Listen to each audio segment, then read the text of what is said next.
I'm going to describe to you in this lesson something that I spent 25 years gathering from the lives of more than 500 men. Something that most men who talk about money never discuss because they have not understood it clearly enough to describe it. I'm going to tell you what wealth actually feels like, not what it looks like from the outside, what it feels like from the inside at every stage, from the deepest form of financial fear to the highest form of financial freedom. And I'm going to show you that the difference between every stage is not at its root a difference in money. It's a difference in the mind, in the consciousness, in the settled, habitual, daily condition of thought that governs what a man notices, what he pursues, what he allows himself to believe he may have. I have identified 6 stages. I call them the 6 stages of money consciousness. They are not separated by bank balances. They are separated by the state of mind, by bank balances. They are separated by the state of mind with which a man approaches every decision involving money, every hour of labor, every expenditure, every plan formed or abandoned. By the time this lesson is finished, you will know exactly which stage currently governs your life, and you will know with the precision of a man looking at a map what stands between you and the next stage, and what must be done tonight to begin crossing it.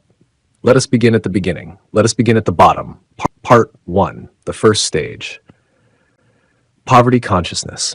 I want to describe a man walking down a street. He is not by outward appearance a desperate man. He is well dressed, or was recently.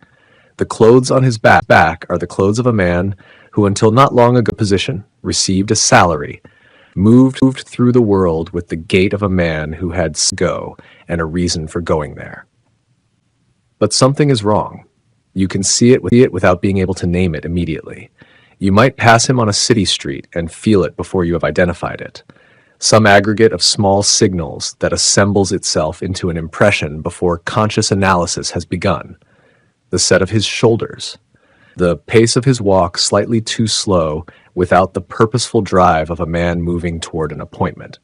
The way he gives ground to men coming toward him, stepping aside not from courtesy, but from the reflexive deference of a man who has begun to feel somewhere below the level of daily reasoning that he is less entitled to his portion of the pavement than the men who are still working. He gazes into shop windows at things he is not there to purchase. He wanders into train stations not to catch a train, but to ease his feet and absorb a little warmth. He is well dressed. The clothes are from the days when he had a position. But the clothes cannot disguise what is happening beneath them. They cannot disguise what a writer whose account I included in Think and Grow Rich called, with a precision I could not improve upon, the droop. The droop in his shoulders, in the set of his hat, in his walk, in his gaze. This writer, a journalist named Westbrook Pegler, described the condition I am speaking of with more honesty than most men who have theorized about poverty have ever managed. He described the poverty-conscious man not as a failure by nature, not as a man without ability or intelligence or character, but as a perfectly ordinary, ambitious, normal man who has been transformed by a condition of mind into a shadow of himself, who sees thousands of other men, bookkeepers, clerks, chemists, laborers, going about their work and envies them from the bottom of his soul, not for their wealth, which is modest enough, but for their independence, their self-respect, their manhood, and who cannot, despite arguing the point with himself hour after hour, convince himself that he is a good man too. He wrote of this man, "It is just money which makes this difference in him. With a little money, he would be himself again." I have placed that sentence in this lesson deliberately because it contains a truth that most men who have never experienced poverty consciousness do not understand, and that most men who are experiencing it do not yet have the language to name. The poverty-conscious man has not become a different person. He is the same man he was before the money was gone. But the money is not merely money. Money at this stage is the difference between a man who moves through the world as himself and a man who moves through it as a diminished version of himself, continuously performing the mental mathematics of inadequacy, continuously calculating what he cannot do, cannot afford, cannot attempt, because the invisible weight of financial fear has made even small acts of initiative feel like risks he cannot absorb. Now, I want to state the law behind this portrait, the law that gives it meaning beyond the portrait itself. Fear of poverty is a state of mind, nothing else. But it is sufficient to paralyze the faculty of reason, destroy the faculty of imagination, kill off self-reliance, undermine enthusiasm, discourage initiative, lead to uncertainty of purpose, encourage procrastination, and wipe out ambition. It does all of this while the man who suffers from it believes he is simply being realistic, believes that he is seeing his situation clearly, without illusion, without the false optimism that he now regards as the luxury of men who have not yet learned how hard the world actually is. He is wrong. He is not seeing clearly. He is seeing through the lens of a state of mind that has been permitted to occupy his subconscious without challenge. And that state of mind is now producing faithfully and impartially the circumstances that confirm its assumptions. Poverty consciousness develops without conscious effort. It requires no deliberate cultivation, no daily practice, no intentional maintenance. It is the garden of the subconscious growing weeds, not because weeds have been planted, but because nothing else has been planted. And in the unattended mind, weeds always appear first. The money consciousness, the state of mind that attracts money rather than repels it, must be created to order. It must be chosen, constructed, maintained by deliberate daily habit. It will not appear by accident, as poverty consciousness will. I want to give you one more piece of this first stage before we move to the second, because it illustrates the lethal power of what I am describing more completely than any amount of philosophical statement. Less than a dozen years before I wrote Think and Grow Rich, a young man held a responsible position at a prominent bank in New York City. He was not poor. He was earning a good salary.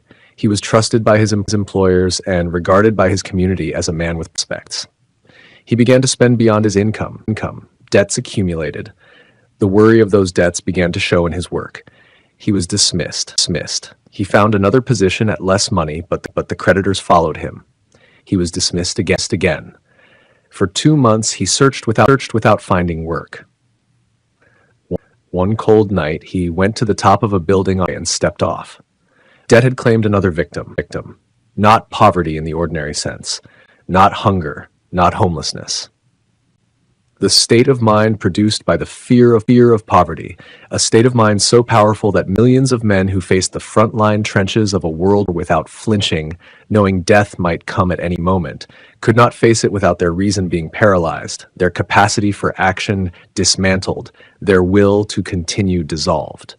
That is the first stage. Not the absence of money, the presence of a thought about money that has been permitted to dominate the mind long enough that it has become the fixed condition of how that man sees himself and what he believes is available to him. The question for you, and I ask you to answer it with honesty rather than comfort, is this: does the thought of money in your own mind produce the feeling of a man who is advancing or the feeling of a man who is defending? A man who is building or a man who is managing? A man who expects more or a man who has learned to expect what he has? The answer will tell you which stage you currently inhabit, not the number in your account, the feeling.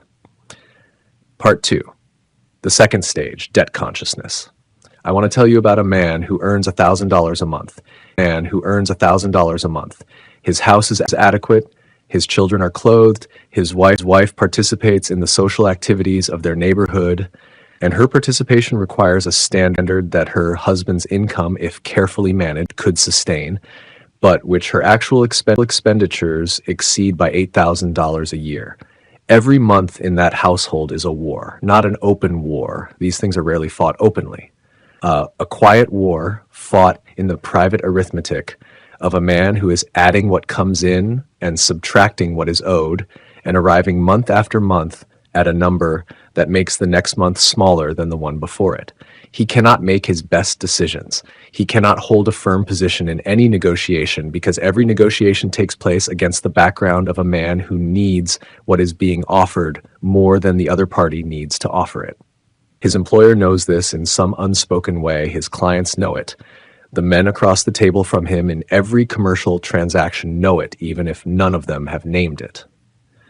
He is in the second stage, not poverty consciousness. He has food, shelter, employment, but the condition he inhabits is not freedom. It is what I have described in plain terms as the slavery of debt. And it is a slavery that wears the costume of ordinary life so convincingly that the man who wears it rarely recognizes the chains. This is a close friend of mine whose situation I observed, not invented, and his situation is the situation of millions of men whose incomes are adequate, whose households present well, whose social appearances suggest a comfort they do not possess. Men who are, in the precise language of this philosophy, owned by their creditors. The law I want to state about this stage is among the plainest and most ruthless I know. No man can do his best work. No man can express himself in terms that command respect. No man can create or carry out a definite purpose in life with heavy debt hanging over his head. Not some men, not most men, no man. Because debt does not merely drain the bank account, it drains something more important than money. It drains the quality of attention. A man with heavy debt cannot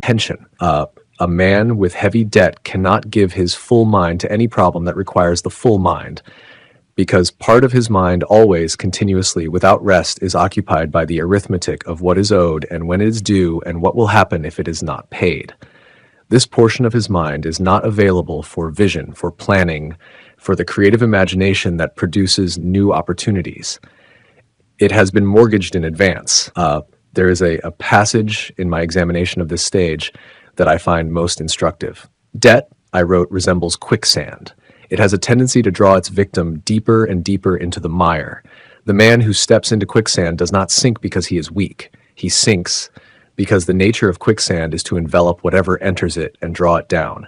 And the more the man struggles without understanding the nature of what has him, the faster he sinks. Most men who enter the habit of debt do not escape it.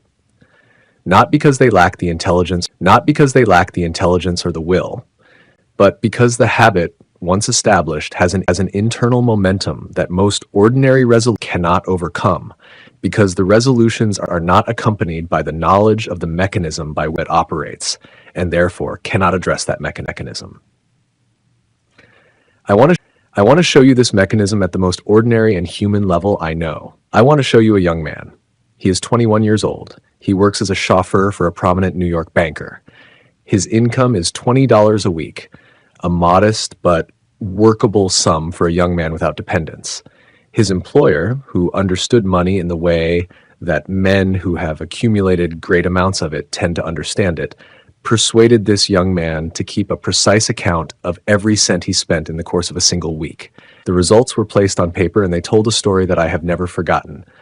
Cigarettes, 75 cents. Chewing gum, 30 cents. Soda fountain, 180 cents. Cigars for associates, $1.50. Moving pictures, $1. Shaves, including tips, $1.60. Newspapers, 22 cents. Shoe shines, 30 cents. Total, $7.47 on items, every one of which could have been greatly reduced and most of which could have been eliminated entirely. The young man saved 53 cents out of $20 in a week. That $1.53 is the story of the second stage. Not because the amounts are large, they are not, but because the pattern they reveal is the pattern of a mind that has organized itself without intending to and without recognizing what it has done around the spending habit, around the preference for the immediate gratification of small pleasures over the discipline of saving, which feels like sacrifice and therefore produces resistance, while spending feels like living and therefore produces pleasure. The young man, shaving himself and shining his own shoes and foregoing the soda fountain, could have saved $7.47 a week, which put to work at $25 a month over 10 years, would have grown to $5,000. By the time he reached 31, he could have had a substantial reserve. That reserve would have opened to him opportunities that his empty pockets made invisible. The first step out of the second stage is simple enough to state and demanding enough to require genuine character to execute. Stop buying on credit, begin paying off what exists. And this is the transition, and this is the transition, the step that changes the condition of the mind rather than merely the condition of the account, begins saving a fixed proportion of every dollar that comes in, regardless of how small that proportion seems at first, even a penny a day, because the habit is more important than the amount. And the habit, once formed, begins to change the mind that holds it.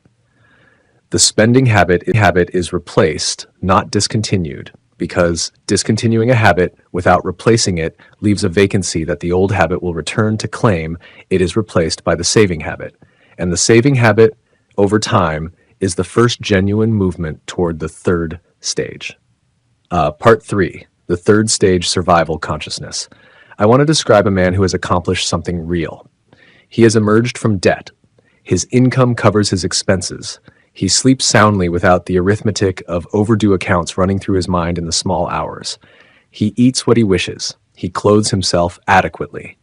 He has a position, not a spectacular one, not one that inspires ambition in those who observe it, but a solid one. And he keeps it year after year by performing his duties conscientiously and by avoiding the kind of friction that would draw unfavorable attention. He is, in the language of ordinary observation, a stable man, a reliable man. Of ordinary observation, a stable man, a reliable man. The kind of man whose neighbors regard him with a quiet respect, not the respect accorded to achievement, but the respect accorded to the man who manages his affairs without creating difficulty for those around him. He has reached the third stage. And here in the third stage, something happens to him that he will never name and may never recognize, because what happens to him is invisible. And invisible conditions are always the most difficult to diagnose. He stops, not dramatically, not consciously, not with the feeling that he has reached his destination and may rest.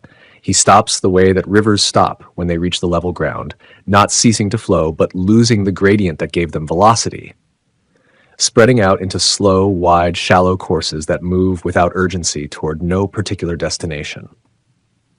The third stage is the stage of tolerated adequacy. It is the stage in which the removal of pain, the pain of debt, the pain of poverty consciousness, has been mistaken for the presence of success, in which the absence of suffering has been accepted as evidence of well-being, in which comfort has quietly taken the seat that ambition used to occupy, and no one has noticed the substitution, because comfort wears ambition's clothes. I want to state the law of this stage plainly because it is the most insidious of all the stages, and the most commonly inhabited of all the stages by men who would, if asked, describe themselves as doing well. The greatest thing in life is freedom, and there can be no real freedom without a reasonable degree of financial independence. To be compelled to be at a certain place, at a certain task, for a certain number of hours, every working day of the week, for a whole lifetime, this is, in its essential character, the same as being in a prison. The cell is comfortable, the walls are invisible, but the man who must be at a certain desk at a certain hour in the morning and may not leave until a certain hour in the evening, and will do this every day of his working life because he has not accumulated the means to do otherwise, is not a free man. He is a man in a comfortable prison who has made peace with the bars because the bars are clean and the food is adequate and the other prisoners are pleasant company. The man in the third stage has ceased to be driven by necessity, the necessity that drove him out of stage 1 and stage 2. But he has not yet built the desire, the definite plan and the sustained effort that would drive him into stage 4. He is in the gap between the pain that motivates and the vision that inspires. And in that gap, without a force to move, he simply stays. The law of hypnotic rhythm operates here with particular cruelty because it is invisible. The thoughts that dominate the mind at stage 3 are not the thoughts of poverty, they are the thoughts of adequacy. I am doing as well as can be expected. I am comfortable. Things could be much worse. These thoughts, repeated daily, reach the stage of rhythm and become permanent. The subconscious mind, which has received adequacy as its daily instruction for years, organizes the man's decisions, his attention, and his perception of opportunity around the expectation of adequacy, and produces faithfully the circumstances that correspond to that expectation. The man in stage 3 does not recognize opportunities that would require him to leave the comfort of his current position. He does not form plans that would require him to commit beyond what he is already committed to. He does not cultivate the habits of mind that produce growth, because growth requires the willingness to move toward an outcome that has not yet been secured.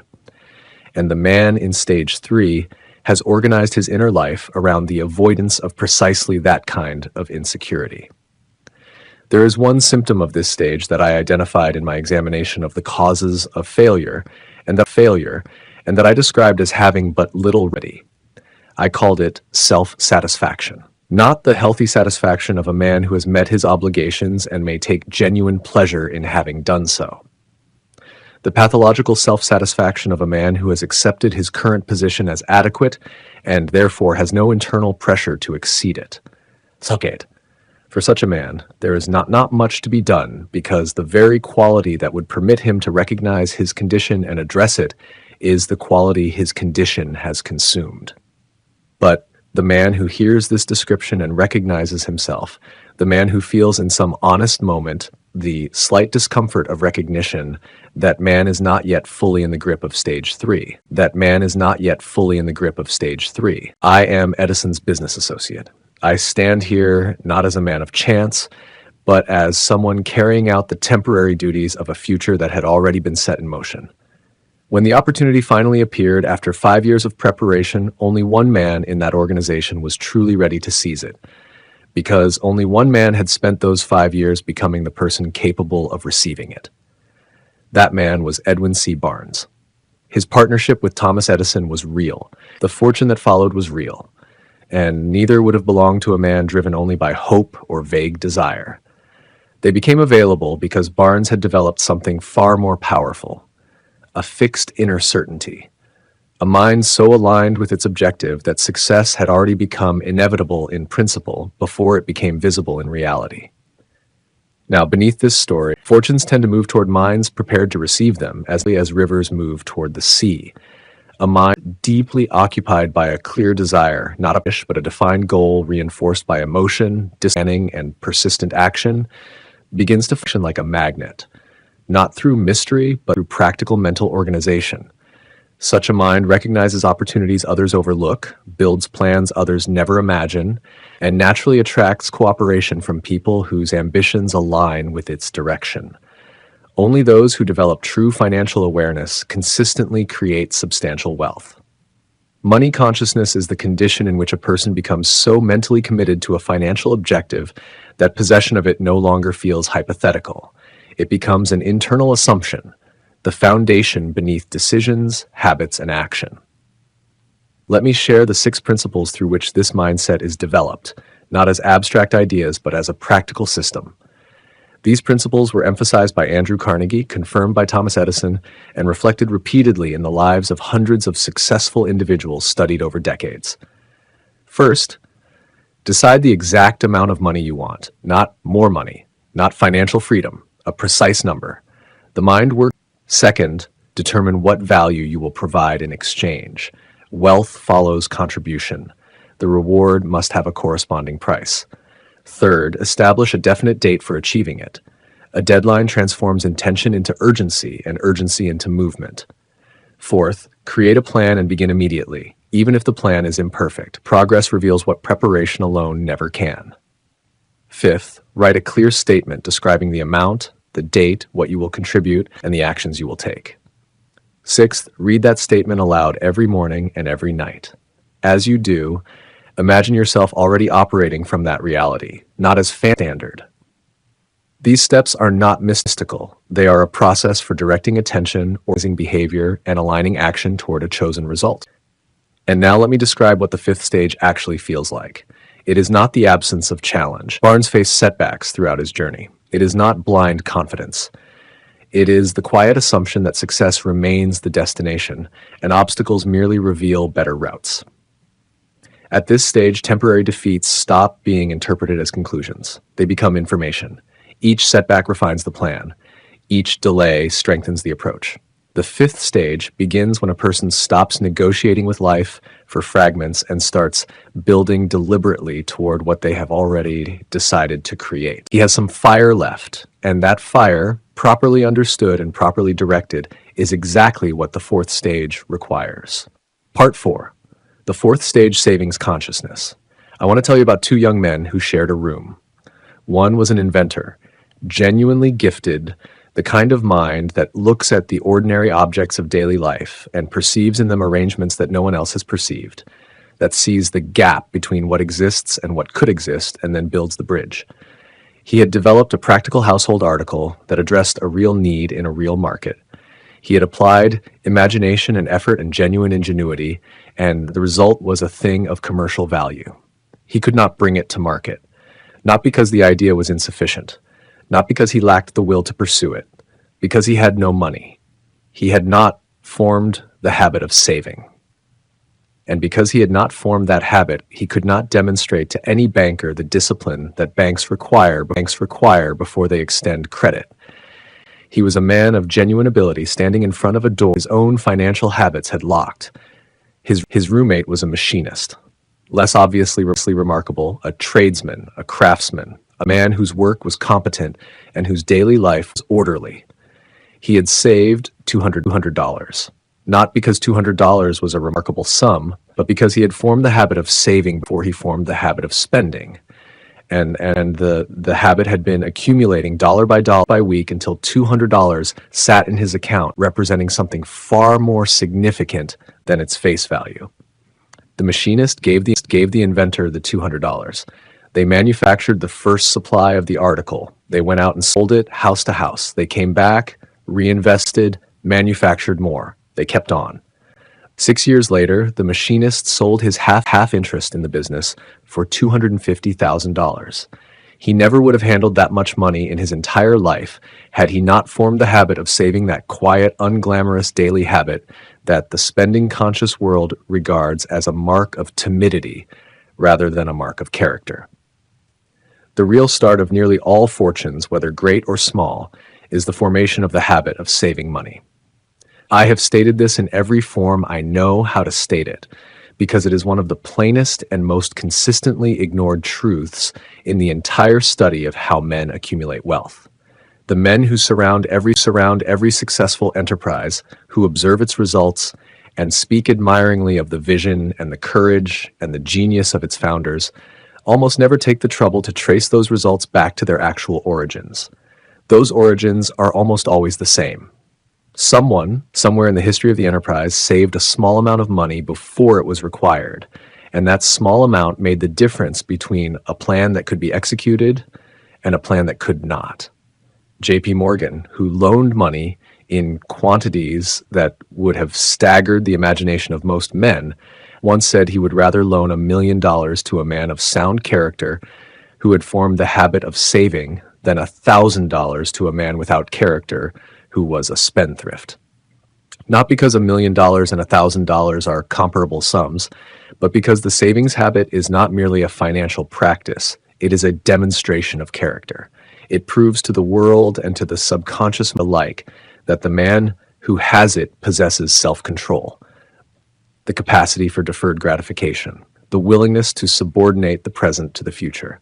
And those qualities, once established, attract the cooperation of other men and the credit of institutions in ways that no mere assertion of intention ever could.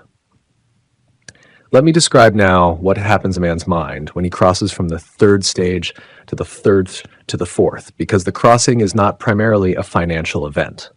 It is a mental one. The man who begins to save even a small amount, even from modest income, experiences a change in his inner state that precedes any change in his financial condition. He has, for the first time, placed himself on the other side of the great division. He is no longer a man who is consuming his labor, his time, his opportunities as fast as they arrive. He is a man who's accumulating. And accumulation, even in its smallest form, produces a different quality of attention than consumption does. The savings-conscious man begins to notice opportunities that were previously invisible to him, not because the opportunities have changed, they were always there, But because a man who has a reserve perceives the world differently from a man who has none, he sees a potential investment where the consumption-conscious man sees only an expense. He sees a possibility where the man in stage 3 sees only a risk. He approaches every situation from a marginally stronger position, not because his savings account is large, but because it exists. And its existence has told his subconscious mind something that changes the quality of every decision. The subconscious mind is not measuring the balance in the account. It is registering the habit. And the habit of accumulating, once registered, begins to organize the man's attention, his decisions, and his perception of opportunity around the expectation of growth rather than the expectation of adequacy. This is the threshold.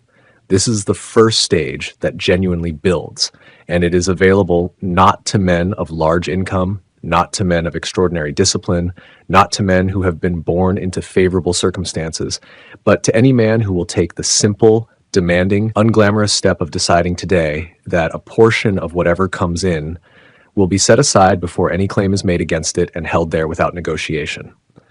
The formula I have recommended: 20% of income to savings, 50% to living expenses, 10% to education, 10% to recreation, 10% to insurance. Not a rigid rule, but a moral framework. The framework of a man who is building towards something rather than consuming everything he produces. If those proportions seem unreachable from where you stand, begin smaller. Save 5%, save 1%, save a penny a day. The amount is not the point. The habit is the point, And the habit, once the subconscious has taken it over through the operation of hypnotic rhythm, will serve that man as faithfully and as powerfully as the spending habit has served against him.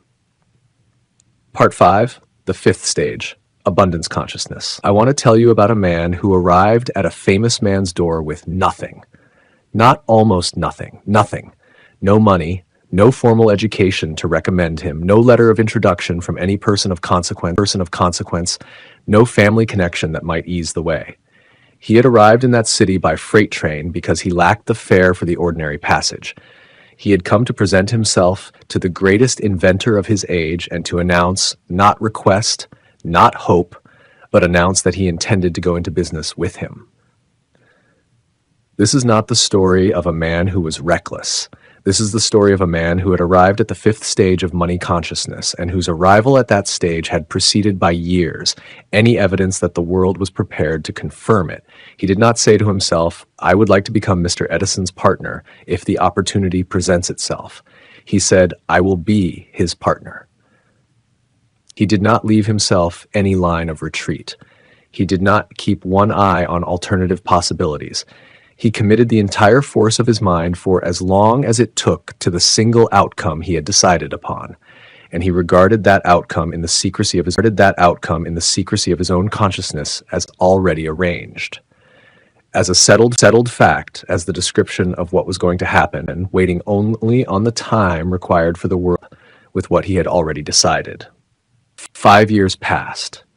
5 years of the most menial work, without advancement, without encouragement, without one ray of hope or one promise of the partnership he was there to claim. To everyone around him, he appeared to be simply another worker in a large organization. But in his own mind, and this is the fact upon which everything turns, he was already the partner. Every day he renewed that certainty.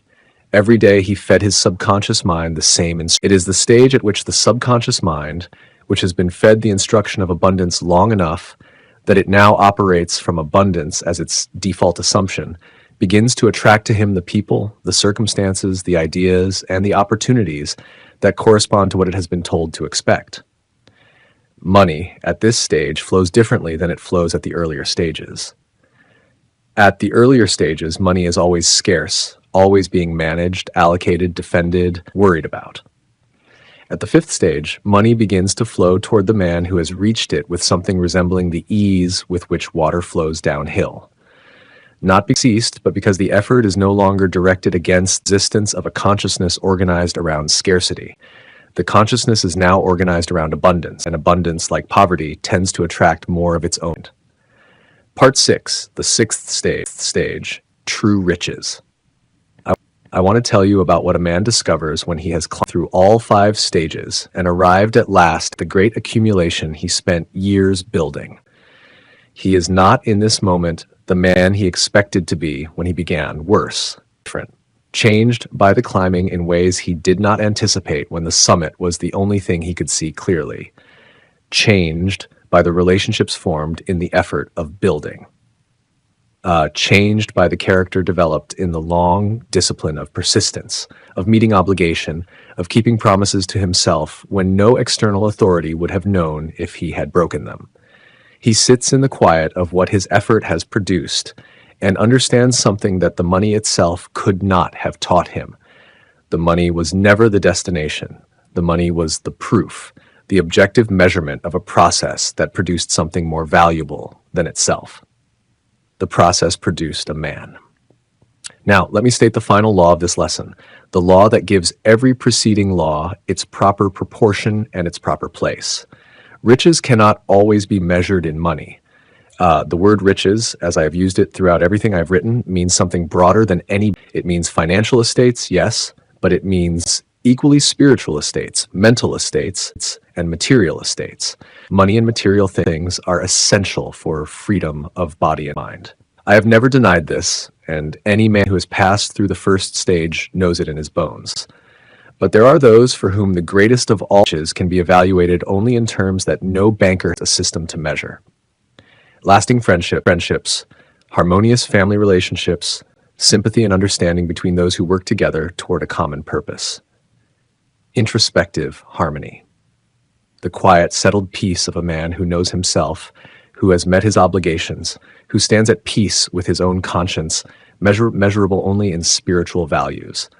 These are the riches of the 6th stage, and they are denied, always have been, always will be, to all except those who are ready for them, paid the price that readiness requires, who have passed through the earlier stages, not merely accumulating money, but accumulating character, and who have arrived at the 6th stage as men who are genuinely free, not because the money has purchased their freedom from responsibility, but because the person they have become in the process of earning it is capable of a quality of life that money alone could never purchase. Now, I want to say something about the men who accumulate money without arriving at stage 6, because not all of them do. Some men reach the 5th stage and stop there. They accumulate abundantly and spend abundantly, and never quite translate the abundance into the deeper freedom that is stage 6. They have the money consciousness, but not what I would call the consciousness of true riches, the consciousness of a man who has understood that the accumulation was training, not destination. The men who reach stage 6 are the men who built through all the previous stages, while simultaneously building something inside themselves, who understood, even when they could not yet have named the understanding, that the discipline of the savings habit was building self-control, that the persistence required to sustain the money consciousness through temporary defeat was building the character that makes abundance worth having, that the service rendered in exchange for the money earned was building the kind of relationship with the world that money alone cannot build. Carnegie understood this. The fortune he built was extraordinary, but what he understood in the final years of a life he spent examining its own meaning was that the greatest return on his investment was not the steel mills or the libraries or the 100-fold multiplication of his original capital. It was the quality of the men he had built alongside him and the quality of the man he had built in the process of building them. Now, I want to close this lesson by placing you, the man who has been listening, at the precise point on this map that corresponds to where you actually are, not where you wish you were, not where you will tell yourself you are if telling yourself requires less courage than the truth. Which consciousness currently governs your financial life? Not your bank balance, your consciousness. The daily, habitual, unexamined condition of thought that you bring to every decision involving money. Every dollar earned, every dollar spent or missed. Is it the consciousness of the man with the droop, the man who has bid the fear of poverty to take over the garden of his subconscious, and who now operates from the assumption that scarcity is his permanent condition? Is it the consciousness of the man in comfortable debt, the man whose spending habit has organized itself so thoroughly around the pleasure of acquisition that the saving habit feels like deprivation rather than construction? Is it the consciousness of the man who is stable, who has escaped the pain of the first two stages, and who has, in the absence of that pain, ceased to build? Is it the consciousness of the man who saves, the man who has placed himself through the simple, unglamorous daily practice of setting aside what others spend on the side of accumulation rather than consumption? Is it the consciousness of the man who has saturated his mind with the specific named, emotionalized desire for a specific named written outcome, who reads his written statement aloud every morning, and who receives every obstacle as information about, rather than verdict on the destination? Or is it the consciousness of the man who has arrived, who has passed through all the earlier stages and discovered on the other side that the greatest riches are not in the account, but in the man? I will tell you this: there can be no compromise between poverty and riches. The two roads travel in opposite directions. The man who tries to stand in the middle is not standing, he is drifting, slowly but certainly in the direction of the road that requires no effort, which is always the road toward poverty. Pick the direction. Pick it not in some future moment when the conditions are more favorable. Pick it in this moment, the only moment you have, and let every subsequent hour be one step further along the road you have chosen. The 6 stages are not locked. They are not fixed by birth, not determined by circumstance, not sealed by any failure that has come before. They are states of mind, and states of mind can be changed by any man who understands the law by which they are built, and who is willing to pay the price that the law requires. The price is not large, it is only daily, it is only consistent, it is only sustained past the point where most men stop. Begin tonight. Begin with whatever stage you occupy, and take one step toward the next. Save what you have been spending, you have been putting off. Read the statement you have yet written. Or, if you have climbed all the 5th stage and find that it is the 6th that still eludes, you begin building inward, toward the man that all the accumulation always in service of. The money is the proof. The man is the point. If you are ready to become who you know you were meant to be, created the second life to give you a full path built from timeless success principles so you can finally change for real and begin creating more wealth, better health, stronger relationships, inner peace, and a life that truly reflects your potential. Click the first link in the description and become who you were meant to be.